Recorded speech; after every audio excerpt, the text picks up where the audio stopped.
Thank you all for coming on this beautiful evening and being indoors. It's so lovely out there. My name is Cassie Capus. I am the Secondary Dual Immersion Specialist for Canyon School District. So hopefully you're in the right place to talk about dual immersion. I also have some of my team with me today. Michelle McCombs, many of you, if you call our office, you might talk to her if you're lucky. And couldn't do so many things without her. Also, we have a list of our other specialists that worked in Canyon School District that are not here tonight, but we are super appreciative of them as we have representation from individuals who speak all three of the languages that we have within our program. So that's it's essential for us to be well supported. We also have some representatives tonight from our university programs, and you'll be hearing from Jill Landesley a little bit later. And also we have Chi here as well, representing the Chinese Confucius Institute, and so many other duties. So we'll talk a little bit more about that later. So I definitely want to say, most importantly, thank you to all parents, guardians, and supporters that are here in support of your children and the dual immersion program, and a huge thank you to your children who are working so hard to reap the amazing benefits of dual immersion and sticking through it even when it is a challenge. It really is an amazing program that opens the window to so many opportunities for children who are learning a second language, not only with college and career readiness, but what most parents like is the affordable university credit. That's always a bonus. You can also earn the seal of biliteracy, which can go on your children's diploma. Statewide, that is recognized, and also many other states around the country utilize that. It also enhances travel for students to be able to really experience what it's like in other cultures and communities, and serve in those ways, but also here in our community. And the jobs that students can have when they have not only bilingual skills, but communication skills are really increases the opportunities for them. So thank you all for giving your students, your children, those opportunities. Our dual immersion program, we're going to talk about secondary program tonight. The entire program is vertically aligned to the proficiency targets that we expect students to reach. So each grade level has a proficiency outcome on where it is we want students to be able to be by the end of their current year. So in building the curriculum, we keep those targets in mind. With that, the targets that we have set, that are set statewide, is that students who graduate high school from the dual immersion program in the Utah State model will be graduating at an advanced level of proficiency. This is at or above a college graduate with a 4-year degree in the language. It's very impressive proficiency level, and that really gives them the opportunity to work towards those careers where they can utilize the language within their career. Not just translating or communicating, but really having a career where that language is utilized, being an engineer who utilizes the language as well. So it's a wonderful opportunity. So we're going to start with middle school and what that transition kind of looks like. How many of you are currently parents of elementary students? We have a few? Excellent. And middle school? Kind of a half and half, and high school. Excellent, that's good. Well, for those of you that currently have middle school might have experienced this, but in general, middle school students are a little bit worried about this scenario. When they're first going in to middle school, sometimes they're like, wow, this new idea of the hallways, and most importantly, these lockers that take them forever to get open, they have to learn that. And some of them have fear of maybe that scenario. So coming into middle school, we mentioned this, is that middle school is a transition for all students, and sometimes we assume that the stumbling is part of dual immersion, and really it's part of middle school. So keep in mind when students are coming into middle school. That's part of being in middle school.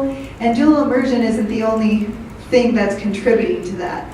So here's a list of where our elementary schools feed into our middle schools.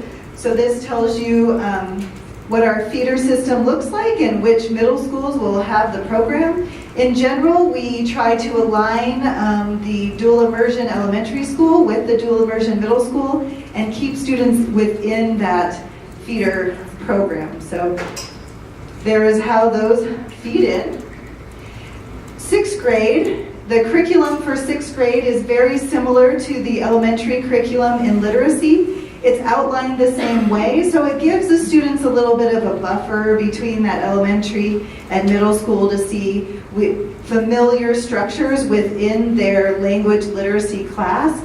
It builds vocabulary concepts and exposure to text around, but also helps them to focus on learning to read still as well as reading to learn new things.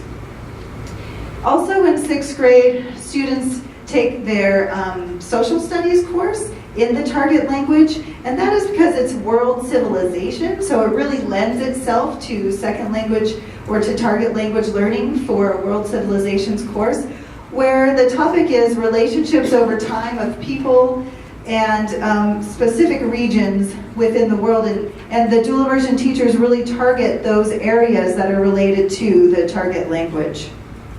So if you grabbed a handout on your way in, there's one that looks like this. We talked about what the sixth grade courses are. So in sixth grade, students take the world language literacy course in the target language and also a social studies course in the target language. In seventh and eighth grade, they take the world language literacy course and a half a credit, which is in general every other day, of a culture, history, and media course. And that's in 7th and 8th grade. And that course really focuses on the cultural practices, perspectives, products, and it helps to build the proficiency of students around culture, because in 9th grade, students have the opportunity to take the AP exam. And the AP exam is not only a language exam, but it's a culture exam as well. So by taking those culture, history, and media courses, they're really building their knowledge and proficiency around the culture of the target language as well. The 9th grade class here is also similarly focused as a preparation towards that exam. We'll talk a little bit more about that in just a moment. So if you pass the AP exam in 9th grade, you have the opportunity to take 3,000 level university courses in 10th, 11th, and 12th grade. If you do not pass the AP exam in 9th grade, it's okay. It's totally okay. We have a pathway for you as well. You can enroll in a standard AP class in 10th grade, which counts as 2 consecutive years of language, 2 separate courses, so Regents does recognize that as 2 consecutive courses. And then you can enroll in the 3,000 level bridge courses in 11th and 12th grade. So that is, there are 2 pathways. What the courses of 7th through 9th grade, I talked a little bit about as well. There is a little shift between the structure of the course in 6th grade and the 7th through 9th grade.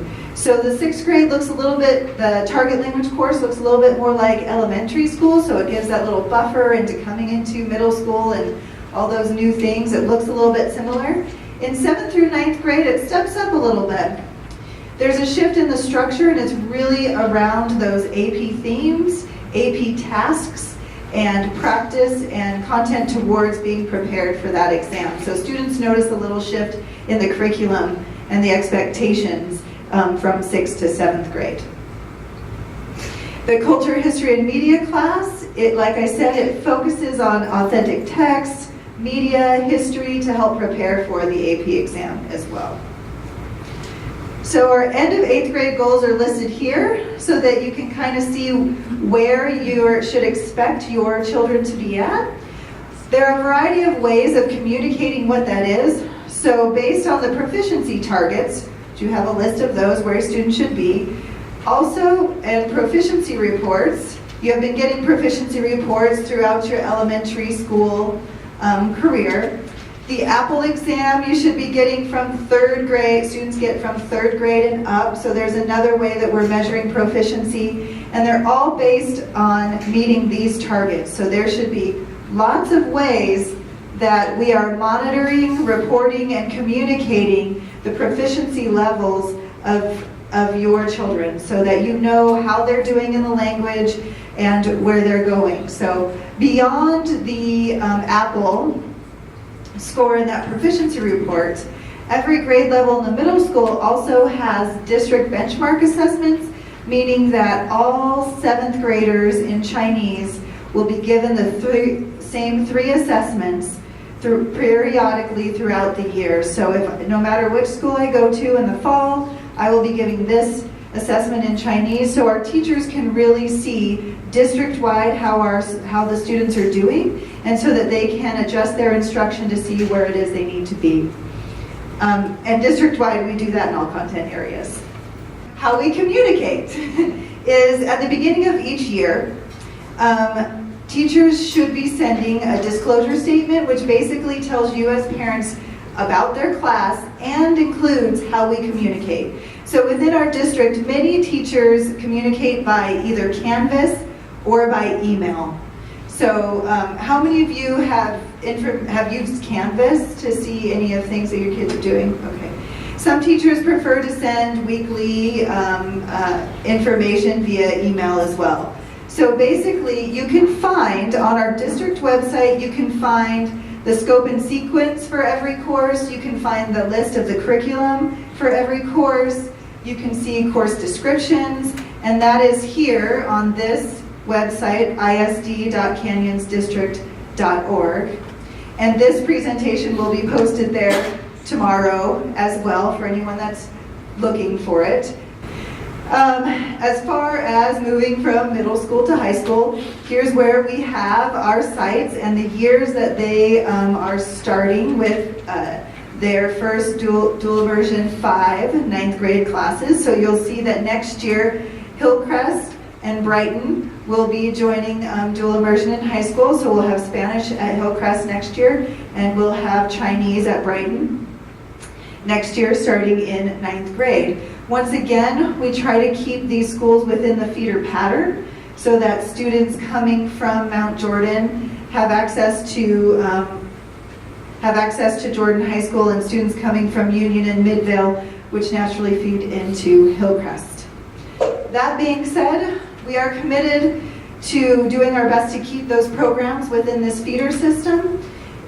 We have to review every year the number of students that are continuing in the program and how sustainable each can be. So the more you encourage your kids to stay in the program, the more that we can support the program at more locations. Also, there's many things to consider, such as scheduling, staffing, making sure we can find high quality instructors as well. So we do have to review that every year and say, okay, is this program sustainable? Do we have enough students? And we try to balance the numbers within each program as well. So a quick note on out-of-boundary permits.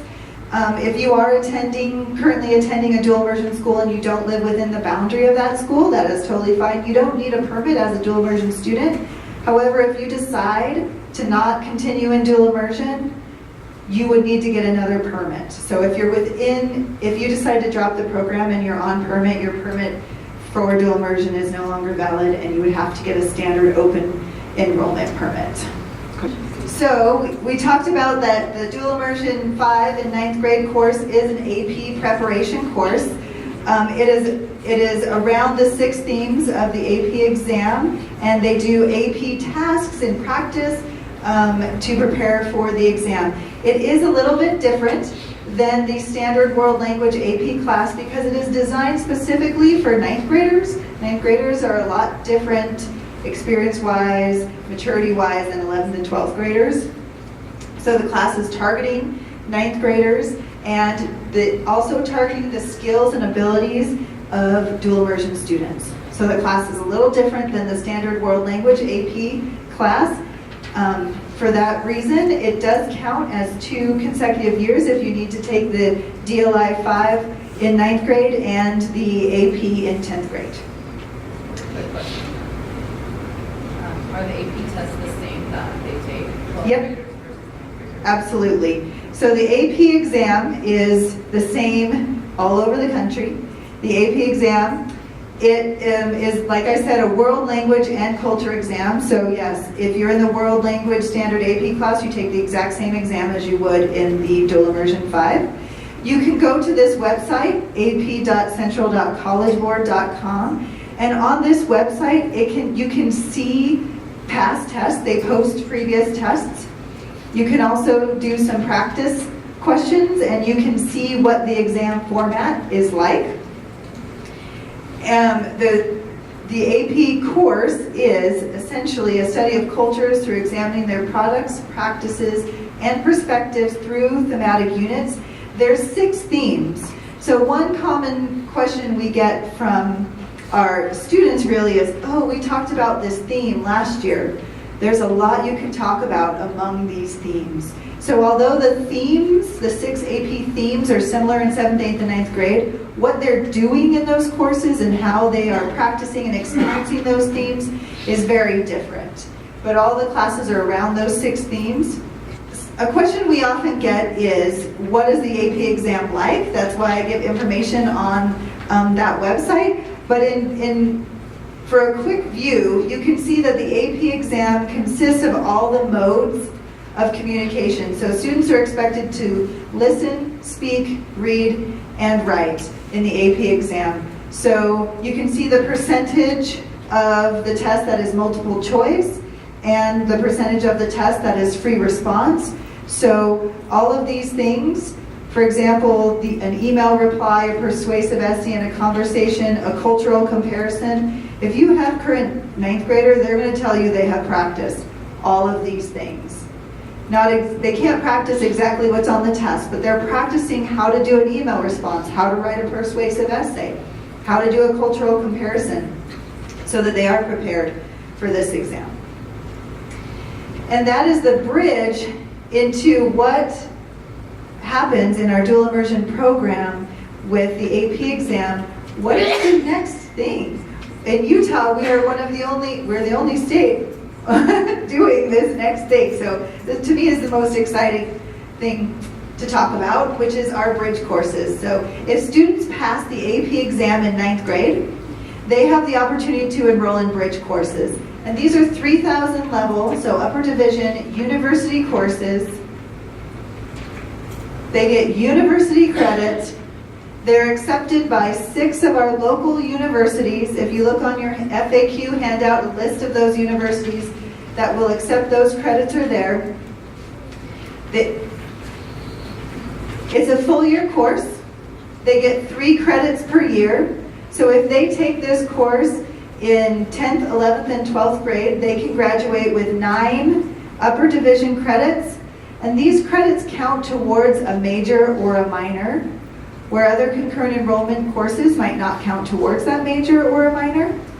They can graduate with 9 credits, and depending on the university, it's a few credits short of a major or a minor.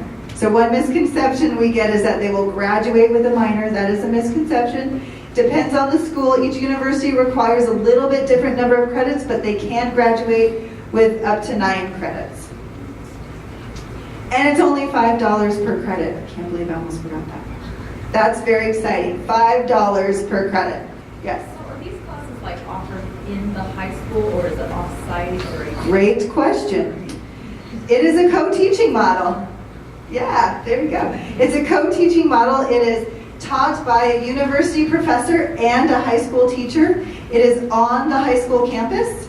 The high school teacher is there every day, or every other day if you have an A-B schedule, which we do in most of our schools. And the university professor will be on campus co-teaching at least once a week with the high school teacher. So it's not a hierarchy, it is a true collaboration where they both are designing and delivering content, instruction, assessment, feedback. They will be in communication with parents and students. They'll be utilizing Canvas, so if you didn't raise your hand on I use Canvas, that'll be a big thing with our university partnership to help communicate that. give me 1 minute. I want to say 2 more things, and I'm happy to answer some questions. So currently we have this course happening at Jordan High School for the 2017-18 school year in Spanish. And like I said, we will be adding a little bit more next year. So this is the bridge course sequence of what we have from 2016-17 to 2018-19, which is next year. So next year we will have Corner Canyon and Alta joining bridge courses. So we will have Chinese at Corner Canyon and Alta, and Corner Canyon will have French as well. So this is the courses and the course names that that each of the high schools will have. How this works is it's cyclical.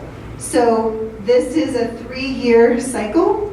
So this year we will be having these courses, and then the following year in 2019-20 they'll cycle back to this course. So if you're at Jordan High next year, you will take this literature and film and contemporary issues in Spanish next year, and then you will go back, not back, you will then take the pop culture, film, media, and entertainment course the following year, and the breaking down walls and building identities the year after. So it's not necessarily a hierarchy, it's cyclical. So if you start, if you don't pass the AP exam in 9th grade and you start in 10th grade, it's okay. You can still take the 2 courses that are in the cycle at that time.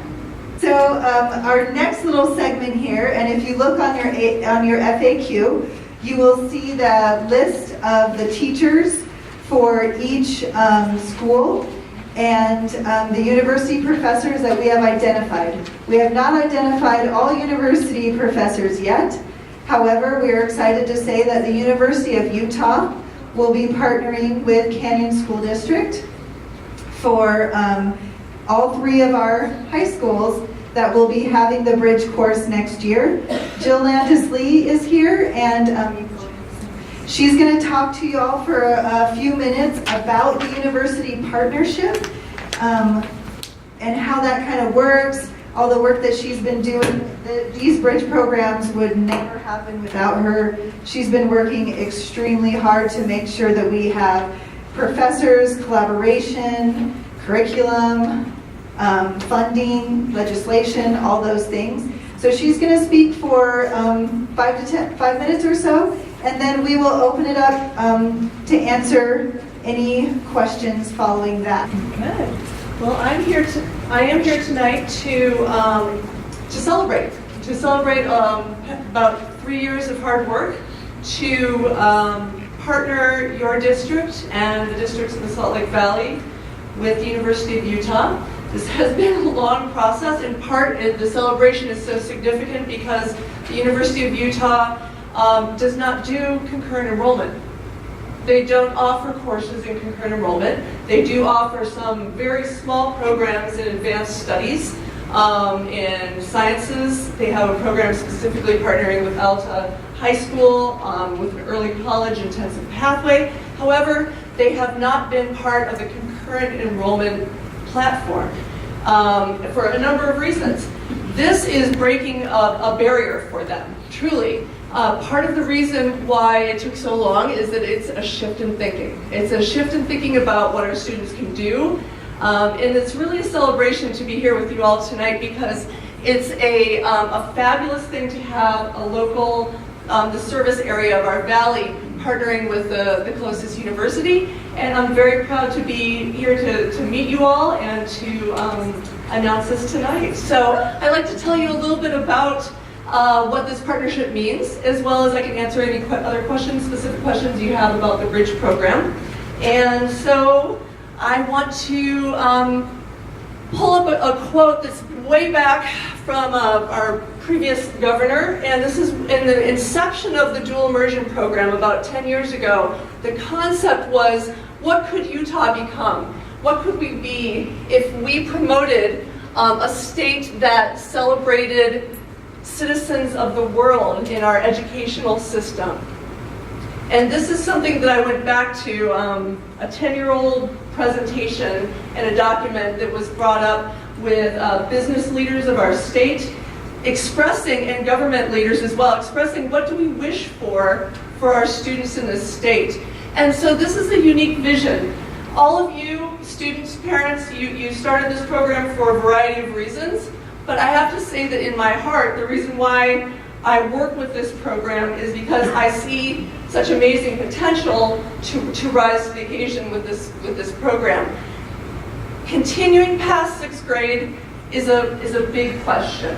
It's a big, serious thing that you all and your child should consider. But I want you to know about the opportunities that are awaiting you and to tell you how excited we are at the University of Utah to partner with your children.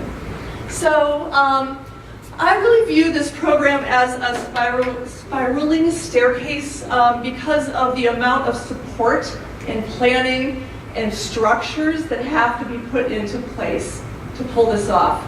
This is not taken lightly. In fact, it's taken so seriously that it's taken the youth 3 years to get there. So it's really something that is taken very, very seriously in the amount of consideration it takes on all levels, all through K-16. And so while we have a K-12 program, we have K-12 courses, this is a vision of what education should be articulating into university choices and careers, into aspirations, what do I want to become, and how does it fit in with knowing and being a bilingual and multicultural person. So it is a very, it's been an interesting thing to watch, and it's amazing that we're here. And all of you students may be in this program, and adults may be promoting your students to be in this program for a variety of reasons. I just wanted to mention that this early college opportunity is something that we looked at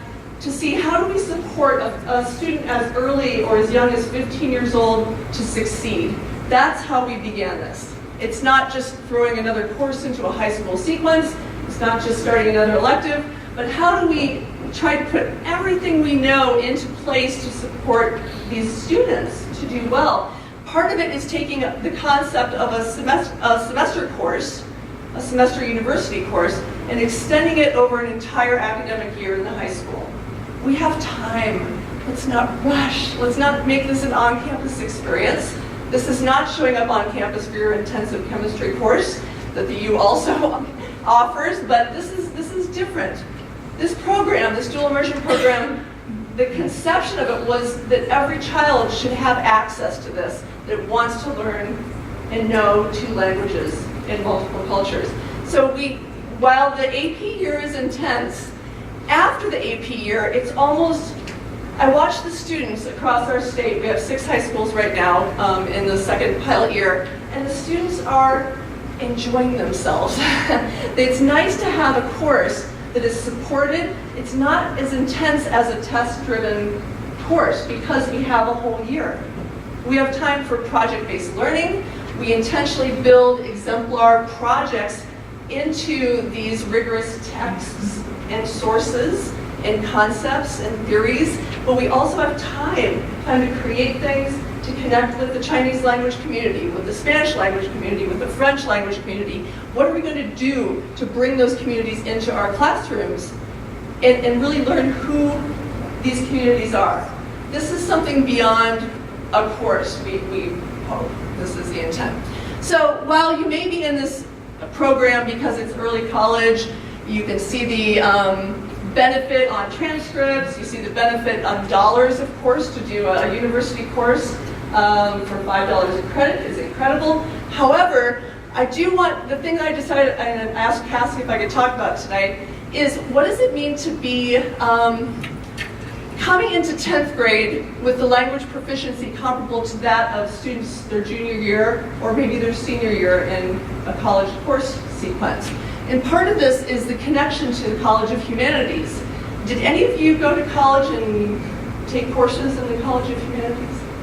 Raise your hand high. Right. There you go. So I find that the College of Humanities is not talked about very much. It's much easier to promote the Eccles School of Business than to sell the College of Humanities. but I want to talk to you about why these courses are situated in the College of Humanities so that you know how this connects to your student, your child, as the human factor of how this connects to their career pathway. So our students, we are hoping that the pressure, there's this bubbling pressure from dual immersion on higher ed, as opposed to coming trickling down. Dual immersion is putting pressure on our system of higher education in our state to do something different, to provide something that is not the same as has been provided in the past. How are these students different? They are not the same. We predict that they will not be the same when they graduate from high school. So this pressure being put on our system of higher education has been really interesting and healthy. What will we create? It's still being discussed, and I don't have all the answers, but I do have a few examples. I want you to know that humanities in general, whether you decide, people might go into communication or into English, history, linguistics, philosophy, or into world languages and cultures, all of them are rooted in the concept of writing, communication, of thinking that is careful and critical, that is thinking based on listening to others and understanding others' perspectives. That's sort of the foundation of what humanities is. And that allows you to connect with people that you may not normally connect with. And so it's this connecting across languages and cultures that's really exciting. Here's a funny poster the College of Humanities put out.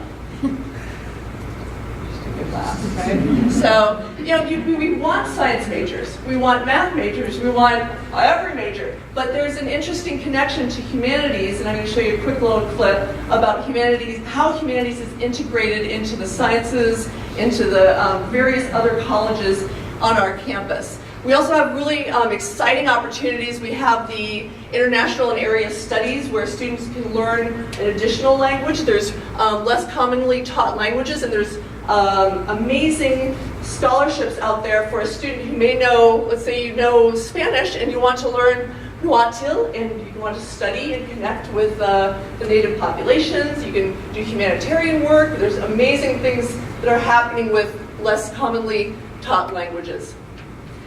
Also in the media, there's been a lot about what does it take to get hired by the top tech companies in our country. And I don't know if any of you caught this media, but they're talking about, yes, everybody comes with amazing technology resumes. If you're going to apply to Google or to Apple or wherever it is, you're going to be pretty amazing in your skills. However, if you don't have the ability to communicate, to collaborate, to hear and consider other people's ideas, they don't want you. So this ability to understand each other, and then for our students to understand other cultures, is what will put them ahead. So the connection that we feel the humanities brings to your child's career decisions is that knowing languages is certainly a very human endeavor. We feel strongly that languages and learning two languages is something that everyone is capable, every human is capable. And so we just want to celebrate with you tonight and really look forward to working with you all, parents and students alike. And I'd be happy to answer. There's lots I could tell you. There's a whole, set of parent nights that I believe we will have at the school level, do you think, in Canyons?